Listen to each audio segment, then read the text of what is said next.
So let's talk a little bit about quantum communication.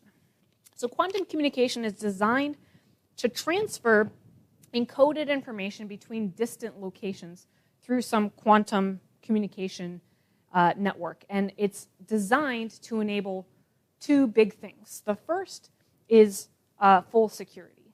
So quantum communication applications are aimed to ensure complete protection when information is transferred between locations.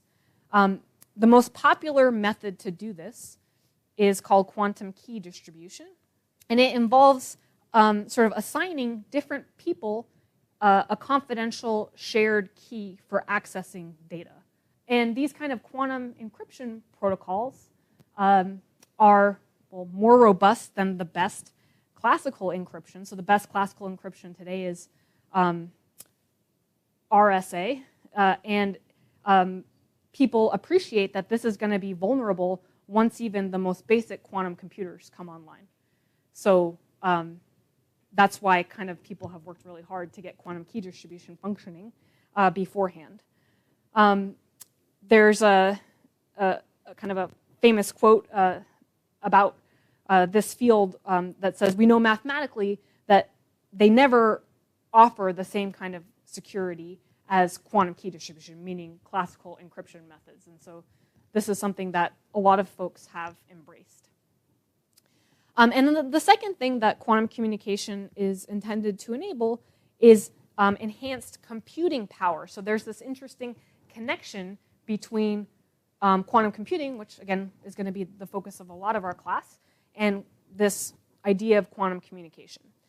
So in terms of enhanced computing power, there's sort of two important types of quantum processing that we can consider.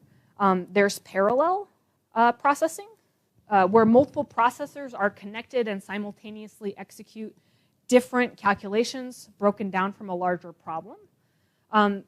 So in a silly kind of classical example, we can say that if we wanted to calculate the route between distance between 15 different cities, a classical computer would just do them one at a time. Whereas in parallel quantum processing, the distance between each city would be calculated simultaneously and then added. And so the other type of computing that we think about in quantum communication is blind quantum computing.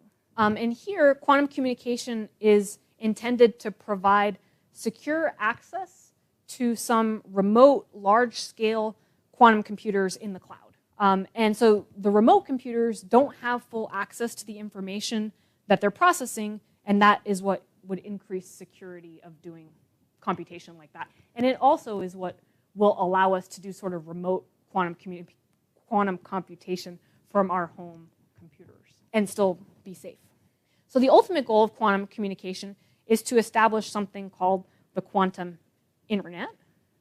For quantum internet, most areas will rely on fiber optic networks, which are reliable, but somewhat expensive. And we have a lot of existing fiber optic infrastructure that can be leveraged, which is nice. And the transmission of quantum information along short distances, less than 500 meters, is already possible via these fiber optic networks. So short-range communication is already possible via fiber optics. Transmission over longer distances won't be feasible until researchers in the field have figured out how to create fully functional quantum repeaters, and you can see those kind of in this schematic diagram. And those are devices that amplify signals and reduce the amount of information lost during this transmission process. And it's expected that those kinds of quantum repeaters might be available over the next decade.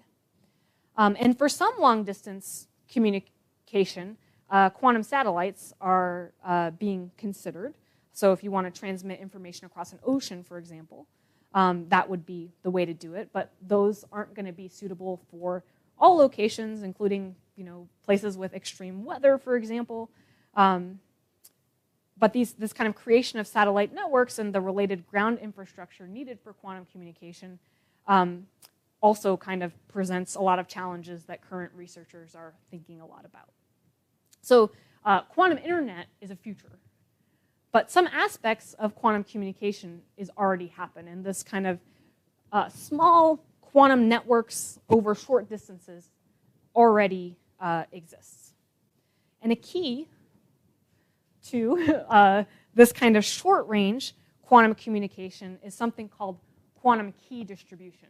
But this is kind of something that's really at the heart of this technology, and it's something that, like I said, already exists in many mid-scale, or has already been made available to many mid-scale